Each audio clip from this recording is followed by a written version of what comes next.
Oh Scheisse, CA just dropped a trailer for Tides of Torment. Here it is first of all. Oh, lost soul.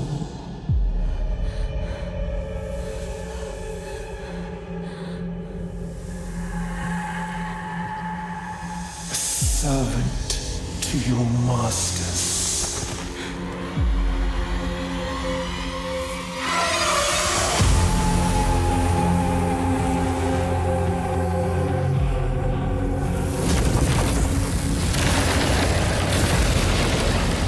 What has loyalty given? Where has devotion led?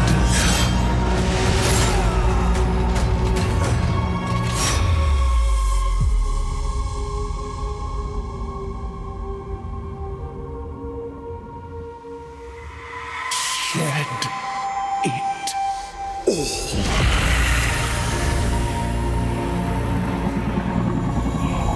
Change is painful,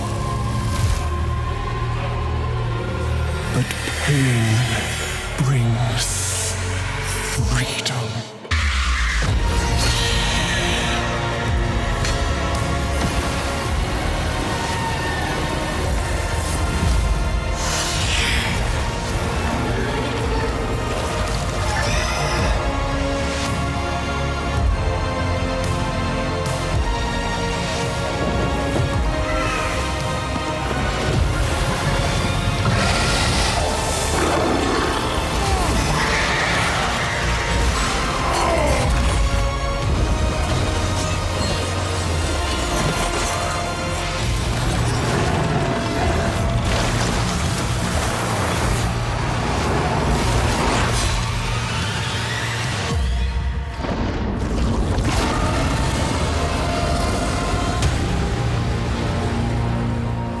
So some stuff to talk about, mostly at the end there. First of all, in this trailer, we see a suffering elf, which is fantastic.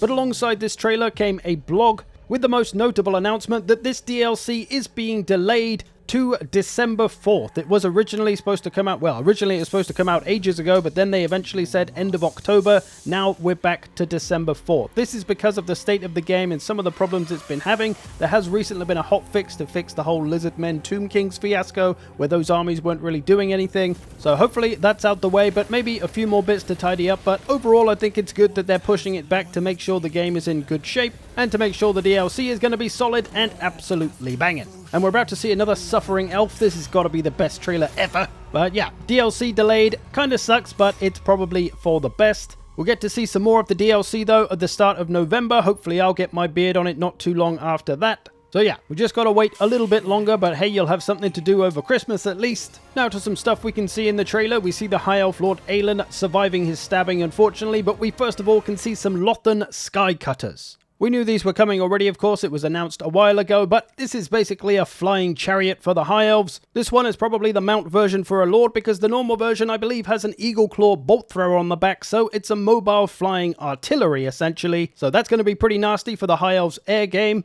And as it swoops over the beach, we can see an infantry. I'm not sure if it's just a different color scheme or whether this is a different unit. But a couple of potential new High Elf infantries there, and what look like big old cruise ships in the background. I guess that's Aelin's ship bringing tourism to the High Elf world. And then popping out of the ground, we got some water boys, or oceanids if you want to use the Latin, and a sea elemental. So some monstrous infantry there, and a single entity watery monster. But monstrous infantry, something the High Elves have never had, plus a single entity monster. They only got dragons otherwise. And then there's this boy as well, a caster of the new Lore of Mists magic coming to the game as well. And then we see a little bit of the Norscan boy, Sail the Faithless, with a few potentially new creatures around him. His monkey boy thing, Nightmare here. And then zooming out on the left here, we see a Fimir, likely the new Fimir noble hero. And then on the right, we see some new infantry and potentially new cavalry. This kind of looks like the old cavalry, but maybe it's a new one. Hopefully something a bit heavier for Norska. So looking like a nice collection of new units. We've also got this big old sex machine looking kind of like a Regiment of Renown version of the big old boy behind him. Essentially looking like a new form of Norscan giant, but is he going to be different than the regular Norscan giant? We shall see. And then we've got Dakala chopping down some Cathayans, as you do. And then a new big boy monster for the Slanesh roster, assumedly the Praeton. These boys were created by the Beastmen, so expect to see them in their roster as well. They're kind of a chaosy monster, a flying corrupted great stag essentially. The first proper flying beastie for the Slanesh roster though, other than Furies. And then we see a few different units here. The Titty Snakes at the back first of all, that is the official name obviously, but some people call them Pleasure Seekers for some reason. And then we see another new legendary lord, the Free LC Lord, the Mask of Slanesh. She's going to have some dancey stuff going on, we'll talk about that in a second. And then we've got a new monstrous infantry, the Champions of Slanesh, these snaky four-armed infantry swordsmen, no doubt going to be absolute infantry killers. So a few new units being shown in this trailer that we haven't seen yet, but there are some we have heard about already from some of the dev blogs and stuff. But one final one here, a big boy for the High Elves, the Merworm. This chunky sea creature can come on land and he's going to do it to fight with the High Elves. So a big single entity monster coming to the High Elf roster outside of dragons. That's a little bit different for them. I'm imagining a sort of Jabba Slythe vibe with this thing. But yeah, a lot of cool stuff coming with this DLC. We just got to wait a little bit for it. Other than that, the blog does mention a new launcher that's coming, which is cool, but also mentions some updates to the existing factions of the DLC, such as a new update for the High Elves centers around the new Patrons of the Realm feature, which lets factions vie for influence across 11 seats of power to unlock rewards and potential confederations. Alongside this, Tyrion gets a new Champion of Ulthuan feature, allowing him to enact new themed actions on a visible region or force, whilst Teclis gains a Secret of the White Tower feature, allowing him to supercharge the spellcasting potential of wizards throughout his armies. So a nice refresh for the High Elves for all you weird High Elf fans, and especially for those two original Warhammer 2 legendary lords, Teclis and Tyrion. Norska will get some updates to some of the legacy features such as Allegiances and Monstrous Arcanum. There's a new pillaging feature, whatever that is. Also Wulfric and Throg getting some updates, getting some quality of life love. Wulfric getting a new start position as well, and his ability to travel around the world much faster. And then for Slanesh, the Lord of Excess welcomes perhaps the headline element of patch 7.0, the introduction of a brand new legendary lord that's bound to keep you on your toes, the Mask of Slanesh. That's the weird lady we saw earlier. As his herald, you'll conduct the Eternal Dance, a fast-paced campaign mechanic where armies performed themed dances to gain escalating bonuses, rewarding aggressive play and constant momentum.